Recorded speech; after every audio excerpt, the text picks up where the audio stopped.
workshop series.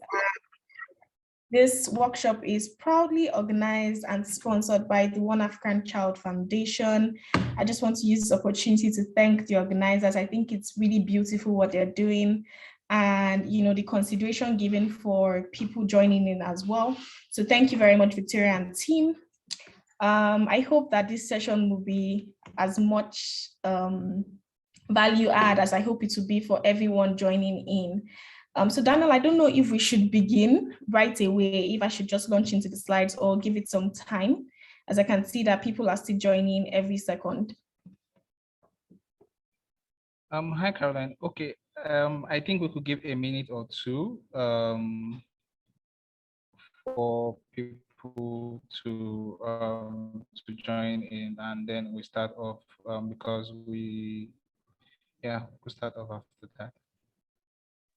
Right, that's what I thought. So let's just give it some time. Thank you.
Okay, so I think we can start now.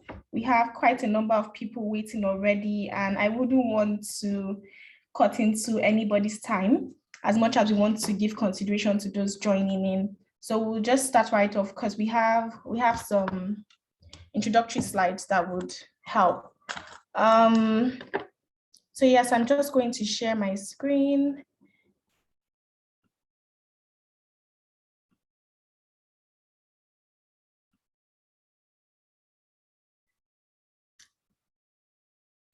All right. I think we have everything set. Okay, so good evening again and welcome everyone. I don't know, for those that are just joining in, welcome to the first session in the Skills You Need workshop. Again, this is organized by One African Child. And the objective of this session really is to give practical tips to prospective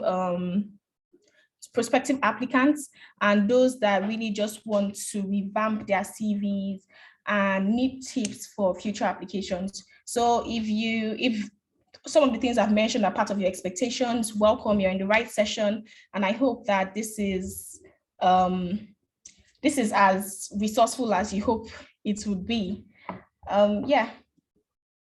So I'll just be taking you through what we'll be discussing today. First off, I would start with showing you some CV templates, common CV templates. I'll be giving you practical tips you can use, things to look out for, common mistakes people make when drafting their CVs. I'll be showing you how to put your cover letters together, and we'll be discussing credentials, handy documents that you should have when you're putting forward your job applications. Next, I'll be taking you through the benefits of professional networking. And it goes beyond building relationships, it goes beyond social media. So we'll be discussing that in details, after which I will take you through preparing for next level. So you've put in your job application, you've been contacted, how are you preparing for the next stage? There's a slide that speaks to that. And yes, I'll be discussing how to deal with reject emails, because this is something that really affects our enthusiasm towards job applications and our attitude generally. And I'm sure a lot of people have gone through this phase at some point or the other. So we'll be discussing practically how to deal with reject emails and how to move forward for your next application. And yeah, so hopefully you get the job and we can discuss what next, practical tips that would help you while at it. So before we launch right into the slides, I would like to make sure that we are all engaged, we're all active, and we're all listening. So I thought to come up with an icebreaker, right? So there are about, I don't want to say the number of words because I feel like that's too much expo, but there are a number of words in this picture, and I would like people to send in one text box, in one message, all the words listed out, all the words you can see in this picture. So just send it in the chat box. I'll be looking out for responses now. Like I said earlier, I would like to confirm the number of words, but I think that would be too much. That would be too much of a hint for everyone. So yes, I'll be expecting the responses. So the number one rule is all the words must come in one message. So you can't send one word and send another word. No, in one message, organized.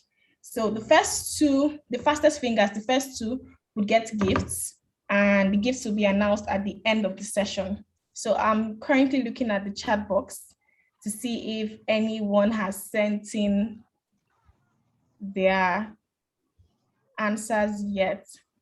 Oh, I can see some responses. There are more than 4 words. I'll tell you that for free, Sha. Okay, sorry, let me take the chat box away. Bike for carry this.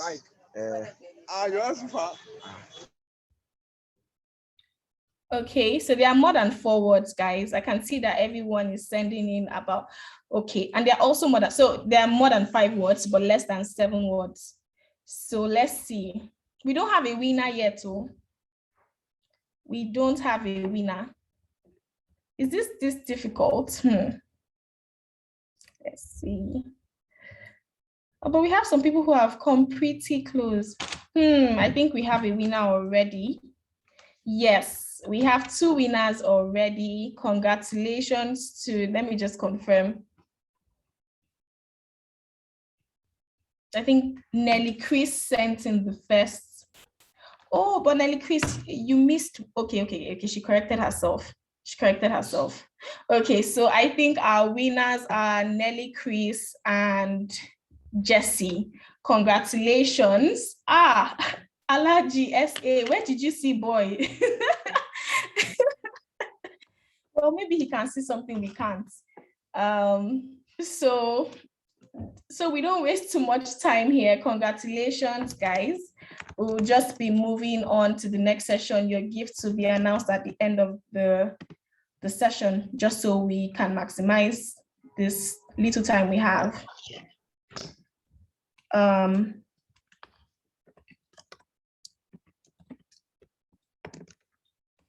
Yeah, so okay, so I was thinking we could start with some common questions people have. First of all, what's the difference between a CV and a resume? These are common questions that people ask every now and again, some confusing concepts. So I was thinking we could just start with those. So CV, well, it would depend on what region of the world you're asking for. In Europe, basically, a CV and a resume are practically the same and they're used interchangeably. So it's basically a summary of your life. So from your education to your professional background, your skills, your awards, your projects, etc., etc. it's what I'm sure everybody here has an idea of what a CV looks like. So they're basically the same thing if you're coming from a European perspective. However, if you're an American, they'll mean two different things. So for an American, a resume is what we call a CV. A resume is like a summary of, is what you would use for a job application, really. But a CV is mostly used for academic purposes. Say you're putting forward you're trying to apply to schools and stuff like that. That's what you would use. And this would be very detailed. It's usually more than 2 pages, can go as long as 3-4 pages with detailed information on everything you've worked on. So you're not just saying, oh, handled administrative duties.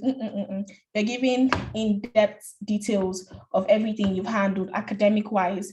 So really, and in Nigeria, we tend to adopt anything European, even down to our spellings. So yeah, if you're applying to a European country, just stick to what you already know and send in a summary of your life, of course. A cover letter is important. Now, it would depend on where you're applying to.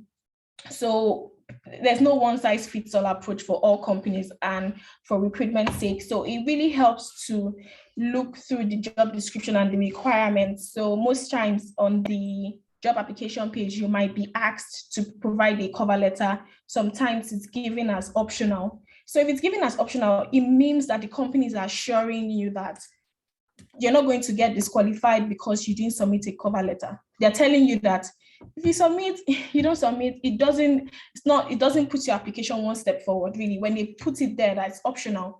But when they put required, please try to ensure that you stick to their instructions. You'll be sad to not even get a foot through the door because you failed to follow simple instructions. So really do what works for, when in Rome, act like the Romans. So if the company you want to apply to says they want a cover letter, by all means do so. Personally, in my experience, my company, when I was working in recruitment, it wasn't a requirement. A cover letter wasn't a requirement most of the time. So, of course, a lot of people would still put in cover letters. It didn't really count against them. It never did. So, yeah, that's the assurance I'm giving you today. What credentials and documents do you need to complete your job application?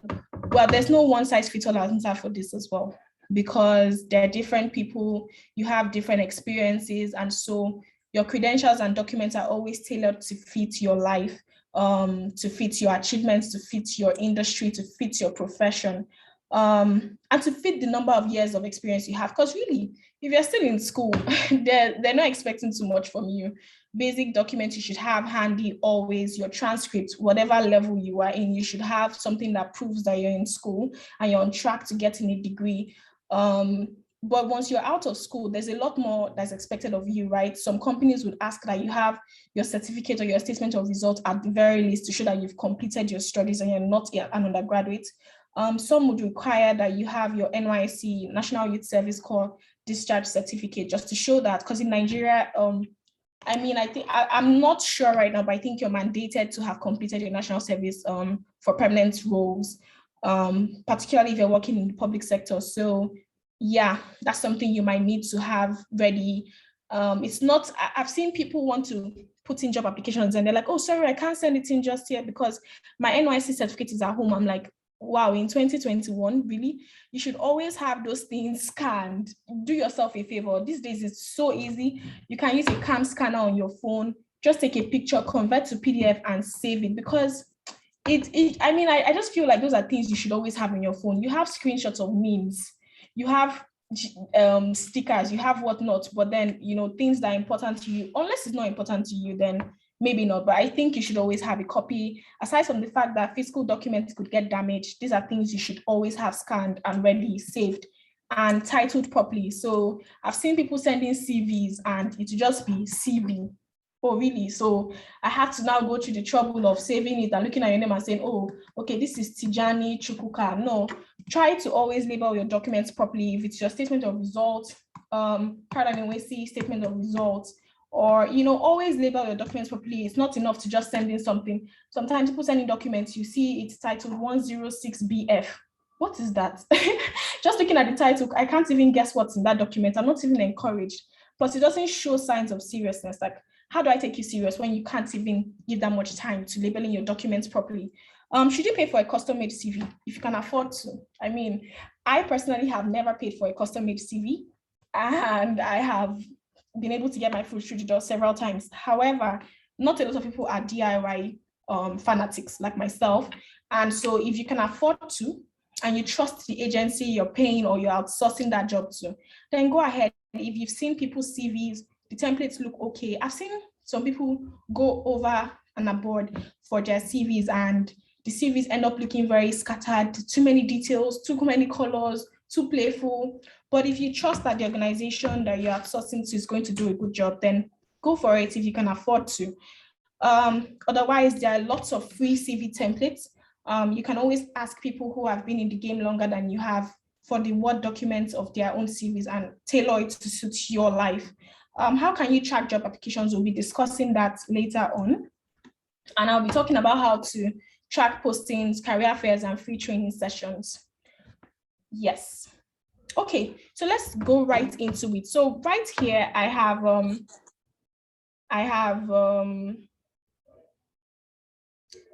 sorry, I just wanted to be sure that everybody can see my screen. So I'm displaying a CV, right? A one-page CV for everyone to see, so you can pick some of the key points, things you should look out for in your own CV, right? So first things first, use legible fonts. It doesn't help to use fonts that are playful, fonts that look like they came out of a chat, maybe a social media chat box. So use professional fonts. Make sure that they're bold, they're legible. On first glance, a recruiter can pick what they need to see. For instance, looking at this CV, I can pick the name, I can tell what this guy does, I can tell where he finished from, I can tell what he finished with. And those are things that recruiters usually pick in like 10 seconds. You can't imagine the number of CVs recruiters go through every day. So they need to be able to look at your CV and pick what they need. Nobody wants to be squinting, and it's just a lot of time that recruiters usually do not have. In my short time working in recruitment, I think I have gone over 5,000 CVs. And even in HR, I keep going through CVs, whether as part of staff record administration or just helping with recruitment generally. So I remember when I was doing it, I didn't have all the time in the world to be looking into tiny details. It helped when candidates were very, their CVs were very bold. I could see things at first glance, you know. So yeah, always make sure that the fonts are good, they're professional, they're not playful. You don't have too many italics, you don't have too many cursive fonts going on, because those can be very confusing. Update your CV regularly. Yes, particularly things that change frequently. For instance, now your degree is probably not changing anytime soon, unless you get like you further your education or you get more certifications. So of course, if you've done that, please include it. Because those are things that will give you an edge over other candidates. Then with contact details, always make sure that you're using your updated contact details, phone numbers, and email addresses. I've called people before and the number was not going through and they were not responding to emails, and it was just sad because, you know, they lost out on the opportunity after making it to the short list of, you know, it's really painful when you've made it down to, maybe there were 500 candidates and you've made it to the top 10 and you can't get the opportunity because you're unreachable. So make sure that you regularly update your CV. For instance, now say this CV was done in 2018 and it's showing 3 years of experience. In 2021, it should have increased to 5 years. You know, just keep those things that change. Try to make sure that you're looking out for them. Also, please use a professional email address. I cannot stress this enough. Like, while you're applying for a job and you're using something like sexy eyes it doesn't even speak right of your application. Please try. You don't even know who's going to email you. It could be the CEO sending you an email out of the blues, and then they'll just see, oh, these candidates who are recruiting for this role is using sexyeyes30@gmail.com.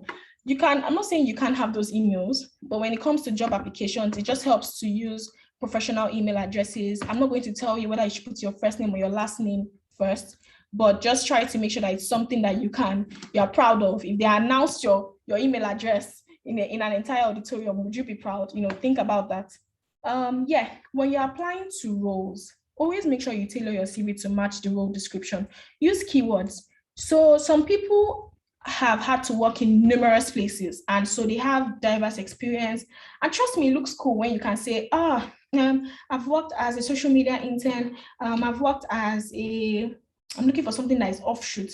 An engineering intern. I've worked as a dancer. You know, it looks like you're doing a lot. It looks like you're active. It looks like you're deliberate about your life. But if, for instance, you want to apply to a role in engineering, it might just help that you are tailoring your CV to match engineering type how do I put it, description. So it might not be necessary to include that you were once a dancer, really, because it doesn't in any way help your application as an engineer, right? So, just try to make sure that you're always telling your CV. You're looking, when you want to apply for a role, always make sure that you keep your CV in Word.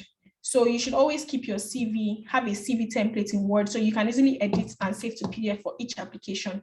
And what this does is when you see a job posting and you see, we're looking for a portfolio analyst with so and so, you can easily look at what they're asking for. Requirements must have experience in analyzing reports and whatever. So you can pick those keywords and say, analyzing reports, data analysis, constructing this, and you can put that into your CV so that if it's going through an ATS, that's an application tracking system, an applicant tracking system, the system would not reject your CV because it doesn't have enough keywords that match what they're looking for. So most companies don't have the time to, before the recruitment, like a human being is looking at your CV, it has gone through several stages. So just to be sure that you're not kicked off unfairly, just make sure that you're using the right keywords. Avoid hyperinflating your experience and skill set. Some people will put extremely proficient in Excel, extremely proficient in this. And those are mistakes that people that just left school usually make. You are just there leaving school. You want to sound knowledgeable. You want to sound like you know what you know. And so you go and put extremely proficient in this. Don't do it, guys. It's a trap. When you get to an interview and you meet people who are extremely proficient in that thing, or maybe just they're not even on your level, they're just proficient. You're extremely proficient. They now ask you a question like, okay, I can see that you said you're extremely proficient in Excel. How do you run so and so formula, maybe XLOOKUP or VLOOKUP, and you're just there looking like, or then you don't know the answer. It doesn't look good. In fact, it can throw you off balance. You might have been having a good time in that interview all along, and that particular question will just throw you off guard and you don't know what to say. You just be looking and then you look like a liar. You don't want to look like a liar. Don't hyperinflate your experience. Speak to what you know. There's something about walking into a room and speaking to someone about something you know. There's something about saying, I know how to do this, and you can speak to it step by step. You might not know the technical words, the fancy words, the professional jargon to describe it, but the fact that you're able to speak to it in detail is enough. It's going to blow your interviewers away than lying. I can do this, and then, okay, do it. Just looking. So just own it. If it's not for you, it's not for you. So, it also helps so that you know where you have to improve on. Can't be putting extremely proficient in Excel and you can't run one or two formulas easily. So guys, please try to stick to the truth and try to own your truth. Be confident with it. I think I already spoke to the last tip. I'm displaying two other CV templates for you. Of course, you don't have to use this. I've also put together some CV templates, editable CV templates free, so that you all can tap into those. If you need to build your CV again, if you need to adapt your CV, if you need to edit your CV, you can just make use of those resources. I personally would advise that you stick to plain colors like black, really, for your CV, or dark blue, not too much colors, unless you work in a profession that requires you to show your skills, like, you're a graphic designer, definitely go all out. Your CV has to look like that of a graphic designer. They have to be able to see that you can design. So, but if you're going for something very focused, something very professional, something very, how do I put this, more corporate, more serious, please stick to basic colors and simple templates. So these are examples of some templates. I put together those resources in a Google Drive, along with other things like interview prep resources, assessment test practice, and that will be made available to you by the OAC team. If you would like access to that, you can send it in the chat box and they'll find a way to get it across to you. So now we're moving on to the next topic of discussion, writing cover letters. So I am displaying 2 examples of cover letters here. On the left, you can see what you should absolutely never do when you're applying for a job. And on the right, you can see what an ideal cover letter looks like, right? First of all, even with your CV, your cover letters always have a generic template, always have something that speaks to a general experience. Oh, Caroline finished from this. Those are things that never change depending on your role. Caroline has so and so skill set. Caroline has so and so certifications. Caroline has this, right? So always have that template handy. What this does is it helps so that you're not regularly building a cover letter from scratch for each application. Trust me, cover letters they're not pretty to write. I don't even enjoy putting together a cover letter, but because I have templates from previous applications, I just pull one that looks very similar to what I'm currently doing. Edit a bit, change the name of the company, change the name of the role, change where I got the role from. And yeah, that works for me. Sorry, I just looked at this template on the left and it is a no. Edit to suit company, industry, and role. Like I said before, your cover letter differs. You have to actually say, oh, I'm applying for this role in Bank of Ilorin, and I saw this posting on LinkedIn, or I saw this posting on Jobberman. So those are things that change regularly. Always edit it to always make sure that you check for these things. You don't want to send in a cover letter to P&G and what is oh, I'm applying to Frisan Campina. You don't want to do that. So make sure that you're checking all these little details. Cover letter typically has a template you should follow. The first paragraph is you introducing yourself. My name is Caroline Nwesi. I'm an accounting undergraduate from the University of this. I have over 2 years experience doing this. I'm writing to apply for the role of accounting officer in, I don't know, Nigeria LLC, which was posted on your careers website or your careers page. The second paragraph typically should now speak more in detail to your background. Oh, I have experience doing XYZ and ZYA, in so and so. I'm currently doing this and that. Your last paragraph typically should have you reiterating your interest in the role, indicating when you're available to start, and also reaffirming that you are open for conversations. Oh, I'll be grateful if I'm given the consideration, or I'll be grateful if your team considers my application. You can reach me on so and so. Your contact details should be given.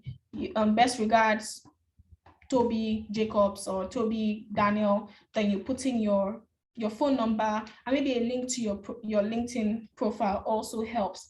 Yes, always convert your document to PDF before submitting. So, because when you keep things in Word, what it does is sometimes Word is not as compatible as you think. When I say Word, I mean Microsoft Word documents. So make sure that it's in PDF. So no matter the reader somebody uses to open it, some things are just going to be structured. Your how do I put it? Your indentations and alignments will remain the same.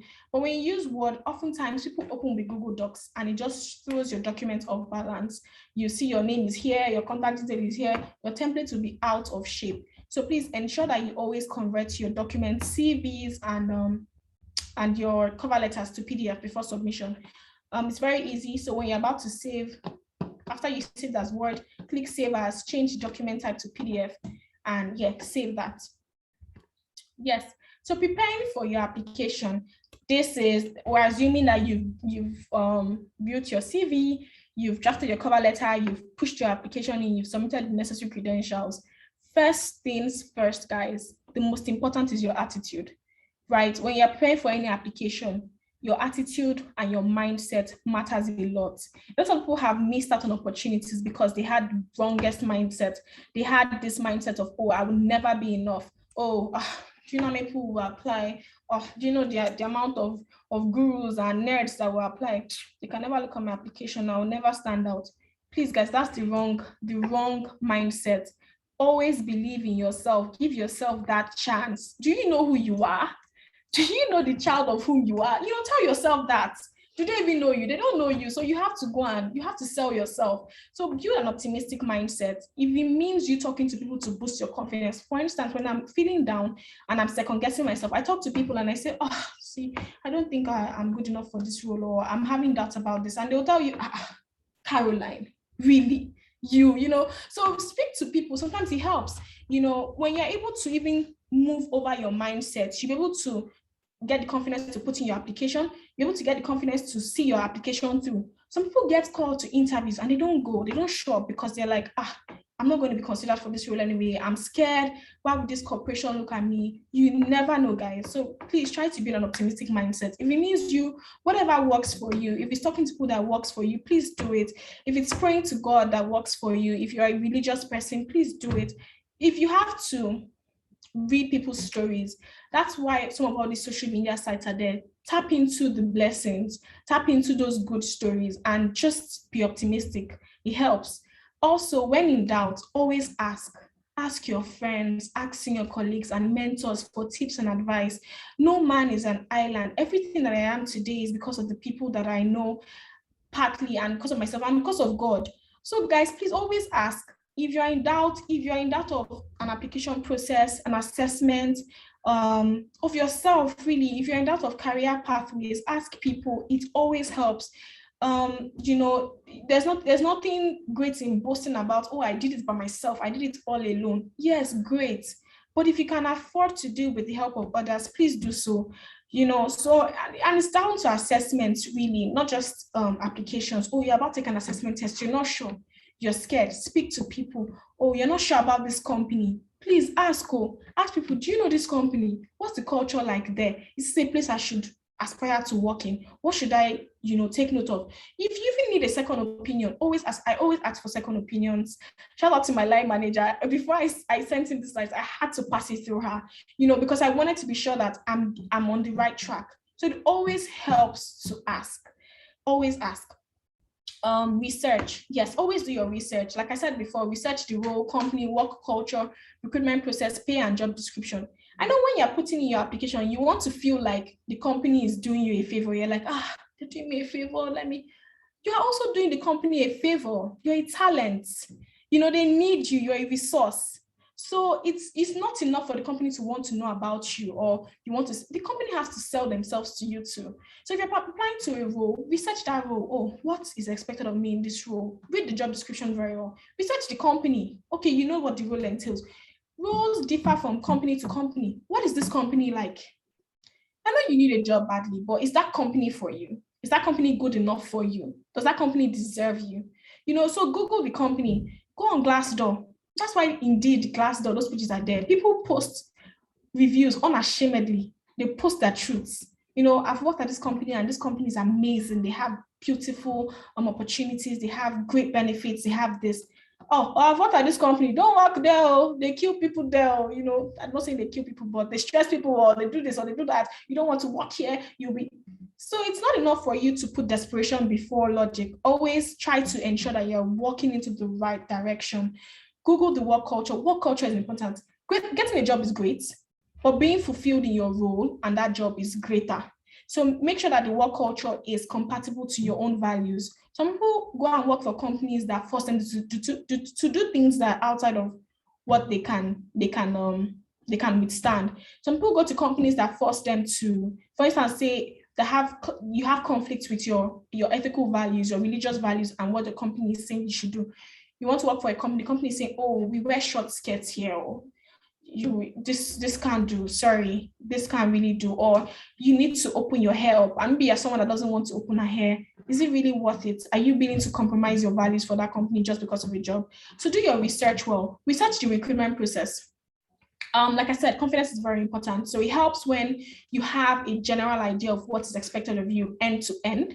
When you know, okay, first step, when I send in my CV, they're going to tell me to do this next. They're going to send me an assessment next. They're going to talk to me next. And then we'll discuss pay. When you know that, you're not fretting, you're not like, oh, what's next? You're not anxious, you might be anxious and nervous, but it's controlled. So it helps to, some companies are generous and they put all of this on their careers website. Some of them not so generous, but people are generous to give you the information. Like I said, ask. What's the pay like? Is it comfortable for you?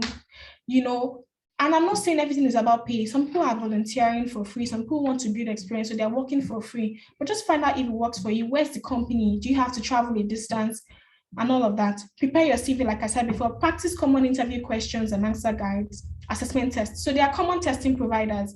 I've given a few here: Connexa, SHL, Dragnet, Metal, HackerRank, Pymetrics. I've used all of this before with applications in the past, and I've used even more than this. So I just put a few here. Some of these people give free test questions. So before, most times you would know what the testing provider is before you launch into the test. Always look at the link, right? So most times the link for the assessment test will tell you which provider they're using. Before you click on that link, it will help to go to another tab, Google what the practice questions typically look like. Do it a couple of times. If you need a friend's help, do it together before you take the actual assessment test. Trust me, some assessment tests are very, very difficult. They are designed that way because of the number of people applying to that company. So it's supposed to be a filter, really. That company knows 1,000 people are going to apply for this role, and we cannot even afford to go through this application. We need to sieve people out. So they design it that way intentionally, but it will help to practice some of these tests before you get there. Preparing for your application. So let's say you've done all of this, you're waiting for next steps. It helps to track your applications and follow up. If you did an assessment test and you were successful and they were supposed to send you an interview invite a month ago, it is not out of place for you to send a follow-up email. That's if you have an active recruiter's email, or you know someone who works in there and you can track the person's profile on LinkedIn. Oh, hi, good evening, or dear so and so, good day. Sorry to bother you. My name is this. I sent in an application to your company, blah, blah, blah, blah. I spoke with that person. I did this, but I'm yet to get a response. I was wondering if you could assist with the status update on this. Something like that, just because they owe you that information anyway. So it helps to follow up. Practice speaking in front of a mirror. Say you're invited to an interview. These days, most interviews are virtual, really. So you can just open up your Zoom application. Speak to yourself. Practice common interview questions. Some companies make you do pre-recorded interviews. Practice common interview questions, prepare yourself. It should just help you boost your confidence. You can never be too prepared, to be honest, because you don't know the exact questions they're going to ask you, unless you do. But most times you don't. But it would help to just make you calm down and be more confident. Try to stay calm and request for additional clarity during an interview. So sometimes they ask you questions that throw you off guard. It might not mean that you don't know the answer at all. It might just mean you need some time to think about your response. It might be a compound question. So they'll say, tell me about a time where you worked with a colleague and maybe something wasn't going right and you had to do something about it because it was affecting the pace of your job. What kind of questions? It will help for you to calm down first. If you need to ask the interviewer, I'm sorry, just to confirm what you asked, or I'm sorry, please, could you repeat the question again? You might have heard the question the first time, but what you're doing is you're buying time, really. So when they're repeating the question, you're already thinking of that scenario. Okay, this is an instance. Okay, and by the time they're done, you're ready to respond. Even if you don't have the answer, even if it's to say, I'm not sure I'm able to think of an example right now, something. If you're saying that calmly, it's better than when you're shaking and you're like, I'm not sure. Or if you need to calm down, tell them, please, can I get some few seconds? I just want to collect my thoughts together. Most interviewers these days will grant you that privilege. So please ask, calm down. Like I said before, ensure you're adhering to the application instructions. You're not just using, I applied to P&G last month. It should be the same process for Google. No, please use what is given on their website. Yes, attend seminars, workshops, and trainings that are beneficial to you, particularly if you're a fresh graduate. It helps when you are intentional about your self-development, your career development, because already you don't have that much experience. You don't have so much you're offering to the company except yourself, your attitude, your willingness to learn. So you have to show that you're intentional about that. There are so many, I know some people say, some of these things are paid though. Yeah, but some are free as well. So try to look out for these things. Try to go on LinkedIn. Which new seminars are there? There are lots of free seminars these days. Which free courses are there? Which free workshops are being organized on Twitter, Instagram? And try to join in. You never know. These things can help for soft skill development and even hard skills. Some of the skills I have today, I got them off maybe some were paid, but a good number of them were also free. I got it from referrals from senior colleagues, or me just doing my research. So guys, put yourself out there and be intentional about your growth.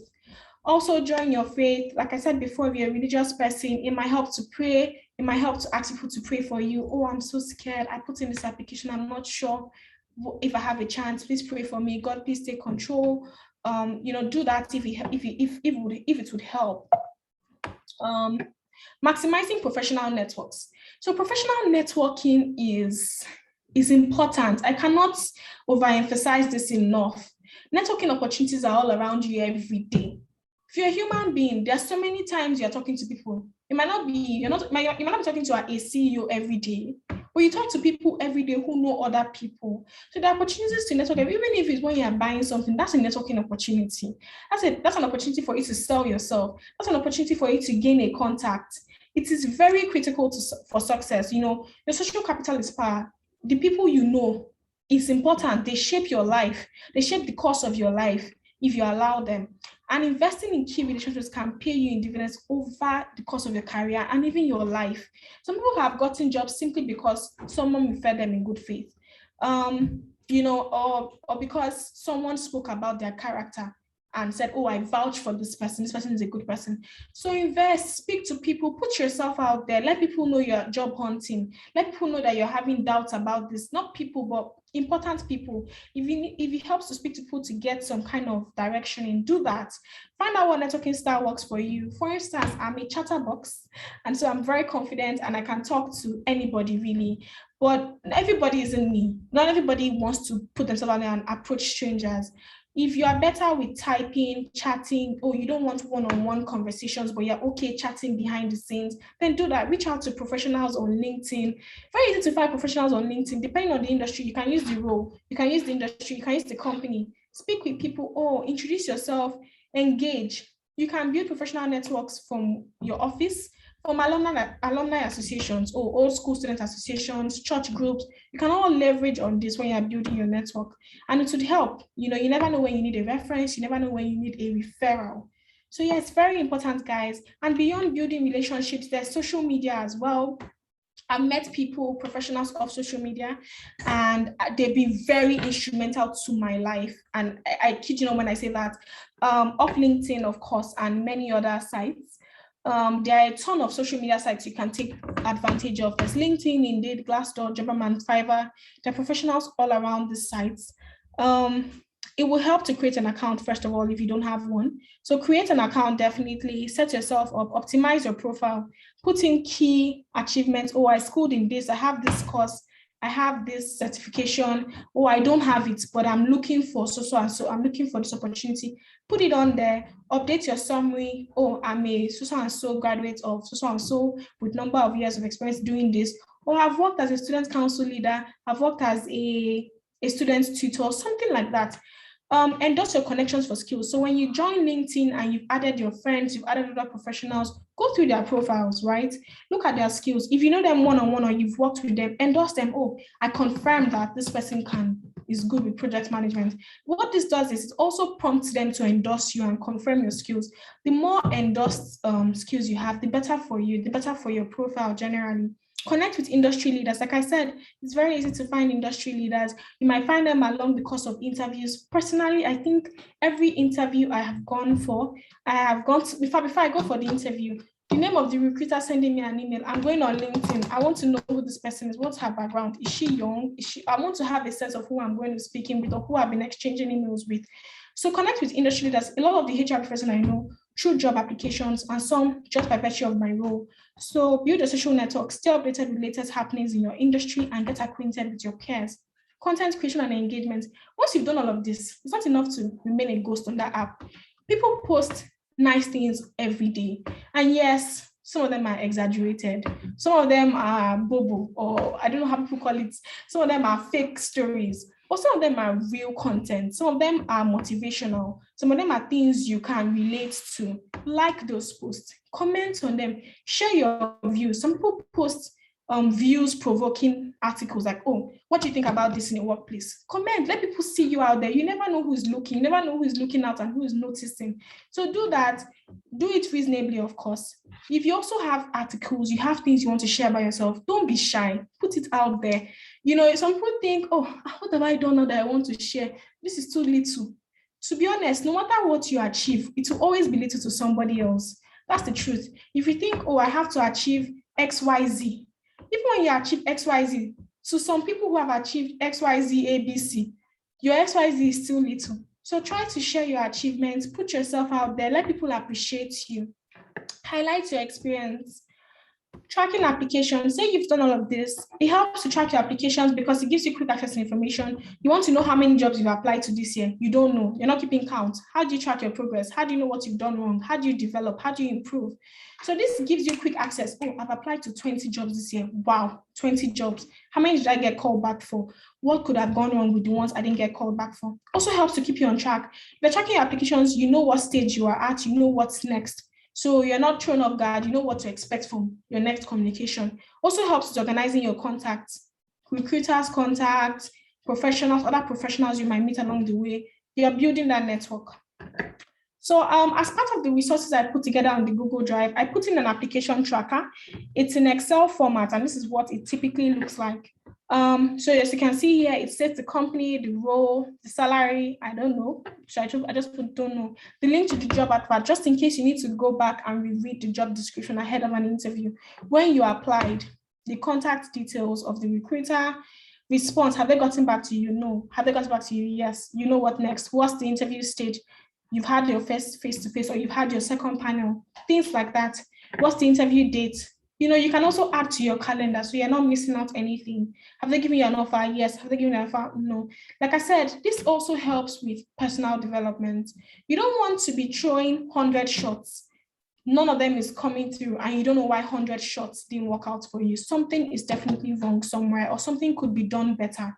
So track your applications, it really helps. Yeah, so now we've gotten to the part of the slides that says how to handle feedback. Now you might have done your possible best or not. You might not have done your possible best either. It's always one or the other. And for some reason, you got a reject email. You know those reject emails. Dear Caroline, thank you for taking the time to meet our team. It was lovely to hear about your skills. And some of them are so generic and so common that once you even see the first time, you're like, you delete, you know, and it might just be those kind of things. Sometimes they overwhelm you, they weigh you down, you're sad, you're disappointed, you're looking down on yourself, you're like, wow, this is my 5th interview this year with 5 different companies. I haven't gotten anything. This is my 5th reject email. What am I doing wrong? Should I give up completely? Should I go and become an entrepreneur? Should I open a business? And I'm not saying that you can't do those things, you know, but that shouldn't be the answer or the next step simply because you were rejected. If you're launching into entrepreneurship or you want to become a CEO, in quotes, of so and so fashion empire, it shouldn't be because you applied 100 times and you didn't get a job. It should be because you have that passion. You think your skill set is geared more towards that. So it should be for the right reasons. It's never easy to be rejected, not just with jobs, in life generally, but these things happen and you never know why you were rejected. Did they hire the CEO's daughter or the CEO's cousin? You don't know. The company won't tell you. They'll just tell you, oh, but at this moment you were not a great fit for the role, or you were not the best fit for the role, or we saw somebody who was. They never go into details. Or did they put the position on hold? Sometimes a company might, there's so many factors, to be honest, that come to play during recruitment. And when I joined human resources first, I think the first question my line manager then asked me, she said, why did you choose human resources? And me, innocently, I just said, I would like to see what it feels like to be on the other side of the table for once. You know, and that's because I had this idea that HR is the author and the finisher, that the ones that determine whether you get the job, they sack, they hire. I didn't know the many other crazy variables that, you know, go into job applications, that go into picking candidates. I just thought it was a matter of, oh, I'm seeing Caroline in today. She didn't really fit the role X. You know, it's more than that. There's so many other factors. There's budget constraints. There are decisions that get changed. Oh, this is well, maybe we're holding on this strategy, and at this point, we don't need to hire this many people. We don't need this many hands on the team. Let's put this position on hold. Let's decide at a later time. Or did they say, you know what? Instead of looking out at this point, let's hire someone internally. Someone has indicated interest. You never really know. Or could they not have maybe they couldn't afford you. You're a star boy, you're a star girl, you've gone there to say, if it's not 1 million, I'm not doing it. And the company only has 500,000. They have to choose who they can afford. So you never really know. It's not always a test of your skill or your competence when you're rejected. It could be something else. I've applied for a job before, and it was to a company in London, all the way from Nigeria. I'd put in my very best. Trust me, I went through 6 stages, got to the final stage.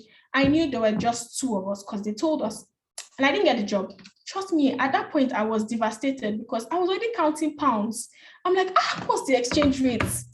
Pounds, oh God, I'll buy this, I'll buy that, I'll save this, I'm now rich, my workstation will be, I was already imagining things because I knew I'd put in the effort. And when I got the reject mail, I was devastated. In fact, I didn't want to talk to anyone. I didn't want to tell anybody, like, hey, God, I've been rejected from this role. What did I do wrong? I beat myself about it for months. I was stalking the page. I wanted to see who that's. I was like, I need to know who this person is. Who is this person that they picked over me? And eventually, after I think 5 months, I got to know the person. I found the person. The person updated his or her LinkedIn profile, and I saw that person was a strong contender as well. But this person was already in London, was a Nigerian, yes, but had just moved to London for his master's some months before that interview. That might have been a reason why they decided to go with the person. Cost. If we decide to pick Caroline, would it be more expensive for the company than picking this guy or this lady? And that could have been the deciding factor. Or it might not have been, but it gave me closure. Knowing fully beyond and competence, it could be anything. I had to remind myself that there's so many other factors that are going to play. So guys, try not to beat yourself up about it. Pick yourself back up. Try again. You never know. You might have been the best candidate there, and maybe for some reason they couldn't pick you. Maybe for some reason they felt it would cause some issues later on. You never know. Pick yourself back up. Speak to people. When I spoke with my friends, some of my friends that knew about it, then they renewed my confidence. They told me, this doesn't define you. You're going to try again. You're going to get something that's for you. So speak to people, read stuff, encourage yourself, be gingered, be motivated, pick yourself up and try again. Keep trying. You never know when your 666 will come out, so please don't let this weigh you down so much. If it helps, speak with someone, do things that make you feel better about yourself. Impressions matter a lot. So how you respond to feedback also affects the rest of your career journey. And I'm not talking job applications now. I'm talking how do you react to feedback in an interview? So if somebody tells you in an interview, I don't think you know this. Are you going to now be morose and sad and say, yes, they said I don't know this? No. Or are you going to say, okay, thank you for the feedback. In what ways do you think I could improve in this? Or what would you suggest I do to broaden my knowledge? Why do you feel it would help if I knew why you felt this way? And so I'll be able to work on doing better. How you react to feedback affects, in fact, not just when you're applying, even when you get the job. I've struggled with handling feedback sometimes, but it's very crucial that we continue learning. Life is continuous. We always keep learning. So when you get an email like that, if it's not coming from an inbox that you can't reply to, so because so many companies use automated emails, you can't respond to them, they won't get it. But some actually send from the recruiter's email. It could help to respond and say, oh, thank you very much for the consideration. Dear, be intentional. Dear Caitlin, thank you very much for the kind consideration and for the opportunity to meet your team. It was a pleasure speaking with David, Daniel, Jones, and Tope. I enjoyed our conversations about this. Stuff like that. I appreciate the opportunity to learn more about the role and company. I'll be looking forward to more openings or more roles in your future roles in your company, stuff like that. Thank you again. Best regards. Those kind of things matter a lot. And some people will just respond and that might affect your reputation. You never know who's looking at those emails. Like I said, you never know where that's going to in records. So just manage how you respond to feedback. It would help. Okay, so congratulations. We've come to the end of this session. This slide says you got the job, what next? Now, while I would love to speak about what comes next after getting a job or negotiating pay or stuff like that, we've spent a lot of time already in this session. So if OAC decides to include this in their skills you need workshop, that would be great. But I could also take questions during the Q&A since we've made it this far. So thank you very much for tuning in. Thank you for listening. At this point, I think I'll hand over to Daniel and we can launch the Q&A session. Thank you very much, Caroline. Thank you, everyone. I learned a lot. And I think one of the key things for me was about feedback. it's even just beyond the jobs fair, even for grad school, for other kind of applications. I think reaching out as regards feedback sorry, is a big thing. Because just like I said, it's quite easy to, especially maybe if you had applied to like 5 jobs and you're getting it back to back, like sorry, like it can be morale shattering of some sort. But I love the fact that you talked about systems, also people around you, like getting to talk to people. I think it's a big thing. Whenever in isolation, we have people around us and they are there for a reason to help motivate us and lift us up. So I've been seeing some questions. So while I go through the questions, if anyone has a question, please kindly unmute and ask your questions, and Caroline will take them. Thank you very much. Hello, Caroline. Hi, good evening, Olawale. Yeah, this is Olawale Kelanios, and I want to ask a major question. I work with a different organization. I have friends in Asia where I'm working currently. Number one question: why changes in attitude immediately and a staff moves to Asia? There is this or rating something like they just change. Your friend that you were working together just moved to Asia, and before you know it, everything turned to like an occultic department. Like we don't see anything, you don't get information from us. Even when I call you to have a personal conversation with you, you will not pick my call, thinking I want to ask questions about what is going on in the HR. That's one. Number two, how can the HR bridge that gap? Like, let the other staff from different departments knows that we are not witch hunting you guys. You know, it's funny. Some people will just be like, so person with same qualification. Okay, you become a staff, you become a contract staff, you attain a particular position, you cannot attain, you got promoted, you cannot get promoted. That is this bias which has been going on. And somehow, some of us that are well informed will be like, okay, Mr. E have the qualification. We know it's not just about the qualification. He's very good on the job. He dressed well. It upholds the ethics and the value of the company. But yet, there is this bias going on from HR. So help us clear the air. Okay. Again, good evening, Olawale, and thank you for the question. I'm assuming that you're a seasoned professional, or you're at least not a fresh graduate or an undergraduate, because this is coming from someone who has worked in a firm for some time.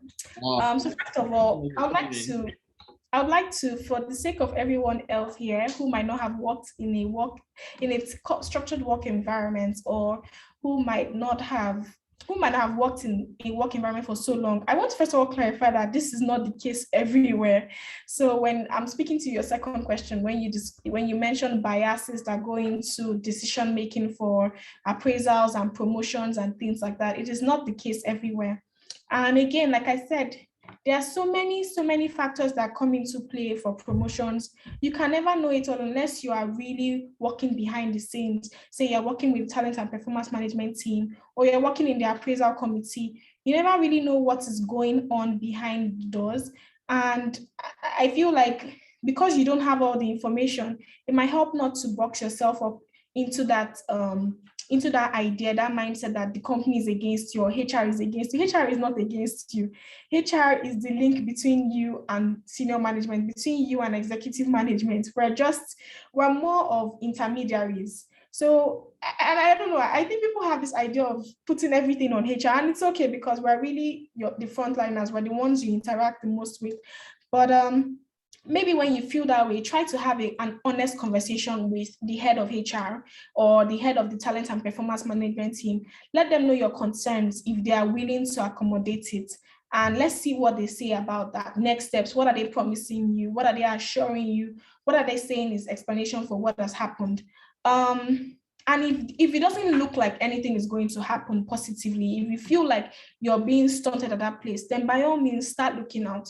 Look for other opportunities, look for other companies that would help with your growth. Like I said before, it also helps to ask people questions about companies. What's the promotion rates like in this company? People stay in one role for 5 years. It helps so that you know what you're getting into. Sometimes it's not that the situation is too difficult for you, it's too bad. It's because you didn't even have that idea. You didn't know that this kind of thing used to happen here. So you're coming and you're like, this is what they do here. And that really weighs you down. So just, first of all, have an honest conversation with your HR team. Let them know your concerns. If they look willing to make changes, give them the chance to do that. If they're not willing to, it's your life. Take control of your career. Look out for other opportunities. So your first question about HR and friends. You need to give your HR friends some, just pity us a little, because as much as we are friends with you as colleagues or our colleagues, they're also supposed to hold the fort. They're supposed to put things in order. If every information that comes from management goes straight, I don't know how to explain it. If HR was, I feel like most HR people are already as open as they should be, really. I don't think that, to a certain extent, but there's a level of confidentiality that you need as a HR professional. You can't be working in HR and you're sharing everybody's secrets. A lot of things come into play when you're a HR professional. A lot of things get to your table, a lot of information. You have literally everybody's information. So how would you feel, Olawale, if I was sharing your information with somebody else because the person needed that as an assurance? Yeah, I'm telling somebody else, Olawale is this, so Olawale has this, knows this person. Olawale has this disadvantage or this advantage. And I'm telling somebody else because that person is my friend. I want to assure that person. How would you feel? So just put yourself in. Sometimes you just need to manage information so that there's little or no mayhem in the organization so that everybody is happy. So I don't know if I've answered your question, but yeah, thank you for the question again. You have tried. The last question, HR and HR as our friend. I'm not seeking for personal information, but just maintaining the relationship. Don't widen the gap because you become an HR person. You understand what I mean? I cite an example like you call, like you won't pick your call, not replying message. It's not generic now, but I've seen some cases. I've seen some that I've heard about friends too making same complaint. So you know what? Maybe what you could also do is you could throw this out open. Make a post on LinkedIn and ask people, oh, why do HR people? And let's see what people say. Maybe it would also give you some perspective, At this stage, I cannot put it on LinkedIn. Sometimes there are a lot of things I wish to put online, but I know my organization and other people around me are kind of like monitoring. They will see like, okay. And the way our country is nowadays, people will not tell you this is what we are holding you for, but they'll be fighting you on that. So somehow there are limitations to what one can post online nowadays. You know how HR, you are there, like, you dig into our stories. So yes. I personally do that. You dig into my stories. So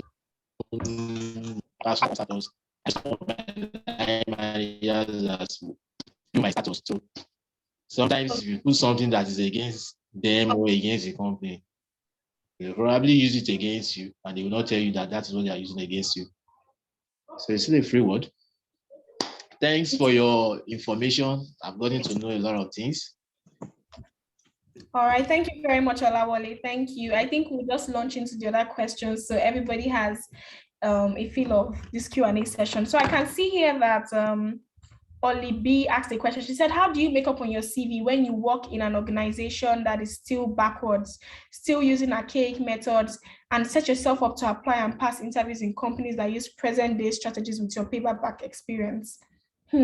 Now, Oli, I completely understand how you feel because really there are lots of companies that are still very backward. You are so stressed at work, but you're not stressed because you're using the latest technologies. You are stressed because you're using backward processes. Your operations are very not in line. And then you're applying to another company and those people have better tech. They have so many other things they're doing, so many other operations that are way beyond you, and you don't know how to speak to your experience there. Now, I think apart from the fact that you need hard skills, like, what softwares can you use? What processes do you know of? What always matters the most is the soft skill, how you're ready to prove that you can learn, how you're ready to prove that you can pick up or adapt to another situation. No two companies are the same. They could be similar, but there are always differences in processes, in applications they use, in so many things really. So what matters is that you're able to prove that, and I don't think any company, well, it depends, because if that is critical to your role and that's the only software they use for that particular job, then maybe it would count against you. But many times companies know that it's not a one size fits all. Somebody might be used to using Google, and then person is having to adapt to Microsoft products now for our company. So just show that. I think what matters is you're able to prove that you're adaptable, and also put yourself out there. Try to learn. It's not enough to stick to what you're used to daily. Try to learn. Okay, what are they doing? What is new in the HR industry? What is new in the software development industry? What is new in the SEO industry? What am I not doing now? Always try to do a gap assessment. Okay, what are the skills I know now that are relevant to HR? What are the skills I don't know that are relevant to HR right now? How can I bridge this gap? So that helps. If you can prove that, oh, I'm working in a company that still uses paper for, I don't know, CV tracking, but you can prove that I've taken courses where I learned how to use software to track. You've sold yourself. So yeah, it would help to sell that you're able to learn things fast. And it will also help to put yourself out there and look for training opportunities that will give you those skills outside of your work. Okay, I can see that Daniel has a question. What tips do you have to share for preparing a CV for grad school, and the differences from the CV that's for a job application? Well, definitely, your CV should be tailored to whatever role you're applying for, whether it's a student role, whether it's a course. It should be tailored to that purpose. So definitely, you should be focusing more on your school achievements, projects that you've handled, awards that you got, while academic awards, of course, and projects. Outside of that, really, even when you're applying for grad school, some grad schools require that you speak to your work experience. So don't limit yourself. I think just speak to the best of your achievements and try to share articles. So if you've done articles, it really helps. If you've done projects, if you've handled some research stuff, put it on there on your CV. I think those are the things that really make your CV stand out that's the difference between applying for a job and for grad school. Yes, let me just go up.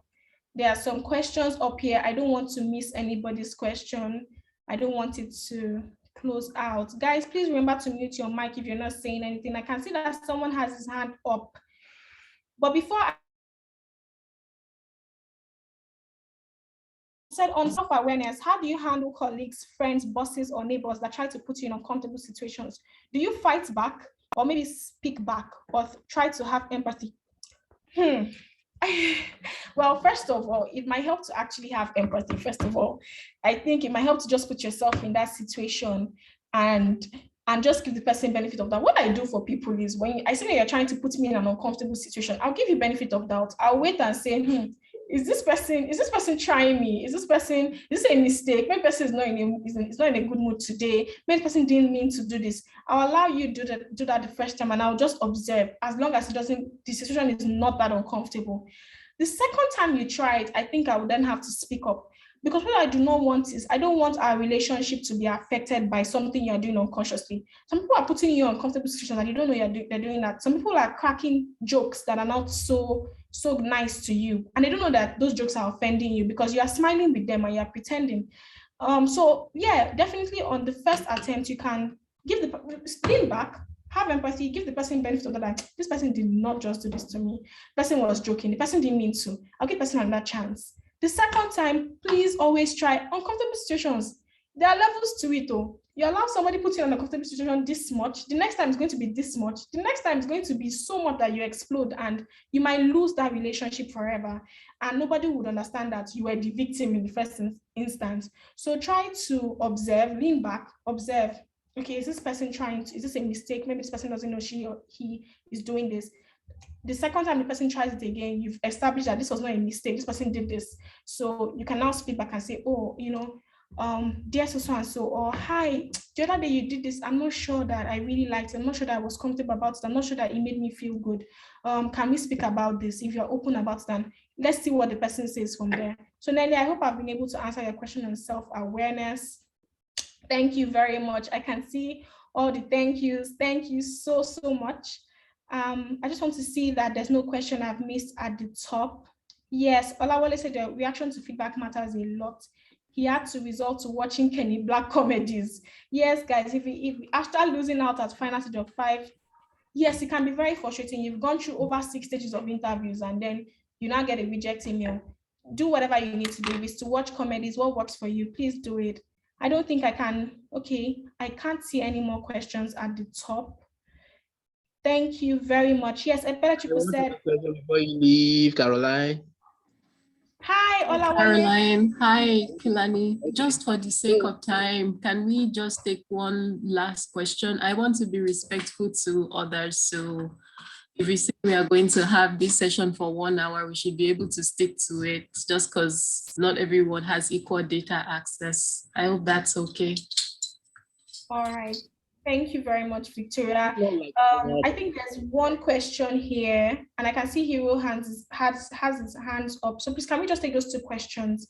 Kalani, if you can send your question in chat box, we can respond to this by mail later on. I can see that Olumuyiwa said, how do you handle a situation where the company gives you a feedback that their budgets can't cater for your service? Do you work with a salary structure or you maintain your standard? Well, it depends. How important is this job for you? Is maintaining your standard going to cost you your mental health, your mental state? Is it going to affect you financially? Is it going to be a loss to you? So you accept a job and you end up spending so much more on transport, on data, and yourself. You're giving so much of yourself for that job, and the company is not able to meet you that way. You have to now decide, am I volunteering? Am I doing this and am I going to get another job on the side to make up for that difference? It really, I can't tell you what to do. It's what works for you. I'm not going to tell you to accept being underpaid or just for anything. No, it depends on you. Is this job, what do you want from this job? What purpose are you seeking to achieve?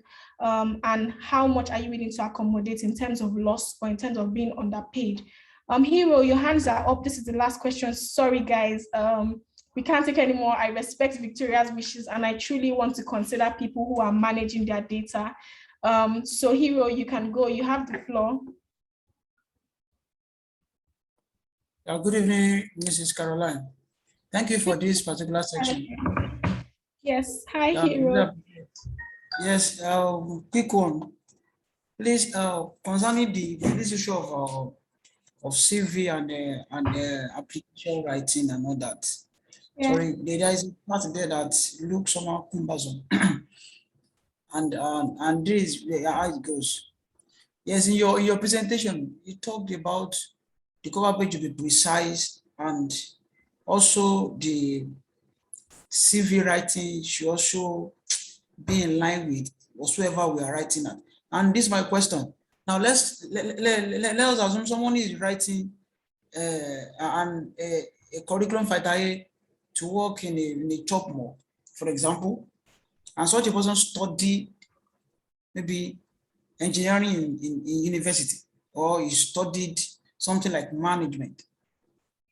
So how can such a person tailor the curriculum vitae into that aspect of where his or her services is needed? Thank you very much. That's my question. Thank you, Hero. Just to confirm that I got the question correct, I think what you said was if somebody has a different experience or background and is applying to an entirely different role, how does he or she tailor his or her CV to match the requirements for that role? So I think first of all right, thank you. I think first of all, you have to look at what they're asking for. If it's an experienced role, when you're switching careers, when you're switching roles, it helps to give yourself the chance to start from a role that can accommodate learning. So a lot of companies, when they're looking for experienced hires, they're not looking for people that they have to handhold. And for instance, if you're making such a drastic change, you're moving from maybe project management to software development or project management to SEO specialization, you probably need to give yourself time, maybe try to get a certification on the side. You can't just make that kind of career switch unless it's an internship, unless the company is willing to give you that learning opportunity. The company is saying, okay, we're willing to train you on the job. But most times for experienced hires, the companies need people that are going to come in and hit the ground running. Yes, of course, you're still going to be put through some things. but they're not expecting that it will take you a year, like an intern, or maybe some months. They want you to be able to pick up fast. So give yourself that benefit by attending maybe programs or certifications in that course where you're trying to switch to. It gives you an edge so that even when you go for an interview, you might not be able to speak to practical experience, but you can speak to technical knowledge. You can say, okay, I know about this. I know how to do this. I may not have done this for so long, but I have an idea and I have a certification that proves that I have this knowledge. So it might help to get certifications and to get trained in that new career of interest. So I hope I've been able to answer the question. So Victoria, thank you very much.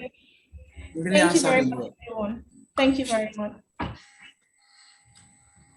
Wow, thank you so much, Caroline. This has been very, very impactful, and thank you to all of you who showed up today to attend. I think that for me, I consider this session to be very, very valuable. I don't think that knowledge is ever enough. I don't think that you ever reach that peak where you feel like you've truly known it all. And, you know, as Caroline was sharing her experience, I felt like, yeah, thinking about my CV, my resume, and things that I want to tweak and I want to, you know, improve upon. Thank you, everyone. One of the reasons why we are putting together this event is being responsive to the needs of our volunteers at One African Child and looking for ways that we can be better supportive. We have volunteers who are at different stages, even for those who have full-time jobs. You know, we will talk to some people and they are looking forward to exploring better opportunities. And we also have people who are going to be out of school very soon looking for job opportunities. We want to make sure that as young people, we are not just sitting back saying the economy of our country is so bad, you know, there are no opportunities, there's nothing we can do, that we are standing up, we are being very responsive.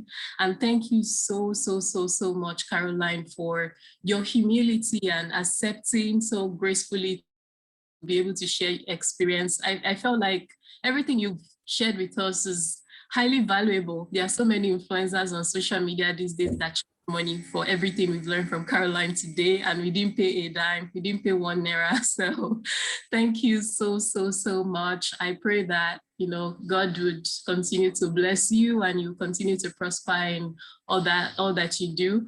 The next session that we'll be having would be something focused more likely towards graduate opportunities or graduate programs, and also continuous professional development. Not everybody is necessarily interested in applying to graduate schools, but how can I keep building and how can I keep exploring opportunities? Maybe I want to do a short fellowship, or maybe, you know, I want to do something else that is not necessarily applying to master's or PhD.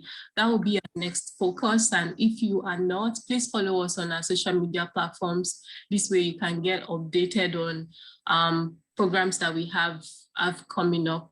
That will be all from me. I also want to appreciate the organizing team. When we put together events like this, some people might know Victoria, but my contribution is very little. It's mostly an extensive team of executives and volunteers who are sharing this on social media so that other people can be aware and, you know, putting together all of these things. Thanks, Daniel, Atinuke, Kayode, Opino to design the flyer, and so many people that I probably didn't mention. Thank you very much, Faith, for helping to organize and, you know, coordinate this session today. Yeah, thank you all so much. Have a lovely evening. And one thing before all of you go, please, I know I sometimes can talk a lot. This thing we are putting together is not necessarily new. Some of you can come here today and feel like, well, I feel like I've learned that or heard of that before, but it's all about like your attitude. Like Caroline said, have a very positive attitude. If you come here, you learn a lot, but you don't have that teachable attitude of, oh, I'm going to go back and see what I can improve upon, or I'm going to be more deliberate about asking for help. Nothing is going to change. So I hope you can go back and look at areas of your life. Maybe you're already in a full-time job and you're looking at what can I do to keep getting better maybe you're just about to start applying to internship opportunities or to grad school and looking at what you can do to do better, just make sure you're doing something. Otherwise, nothing changes. If you just learn and learn and learn, and then it's just like, okay, I'm not doing anything. So please have a very optimistic, positive attitude. Go back and apply. And one last thing, please connect with Caroline on social media. This girl is loaded. I'm going to follow her on LinkedIn after this call. Let us have our username, Yeah. are you handles, please? Caroline, do you quickly share your social media Please share your handles on information? Facebook, on Yeah, LinkedIn, yeah. on Instagram. This is your Okay. connection begin. Okay. She's going to share all that. How can one join OAC? I've asked questions. Yeah, I would put up our website. You can apply to volunteer with us, and you can also send us a message on social media too, like on Instagram or Facebook, and we can follow up with you from there. Thank you, everyone. Have a good night. Have a good night rest. You can all unmute. It would be nice to hear your voice to say good night or something. Good night, Victoria. Good night. Caroline, thank you, Victoria. Thank you, everyone. Good night. Good night, Victoria. Good night, Caroline. Good night, Victoria. Good night, everyone. Good Bye. night. Please connect with Caroline on social media. I just remembered we didn't announce the gifts for Nelly Quison and Oh, yes, that's true. Yes. Okay. So I don't know. I think they are both in Nigeria, but if they're not, can they send an email to? Can you put up an email they can reach out to us on, so we can reach out to them. I was thinking if they're Nigeria, we could give them the option of having this one-on-one session, or they could just pick airtime vouchers. So please. That would be awesome. Yes. I would share their contact information and can follow up from there. All right. Thank you, everyone. Thanks, Victoria and team. Thank you. Good night, everyone. Take care.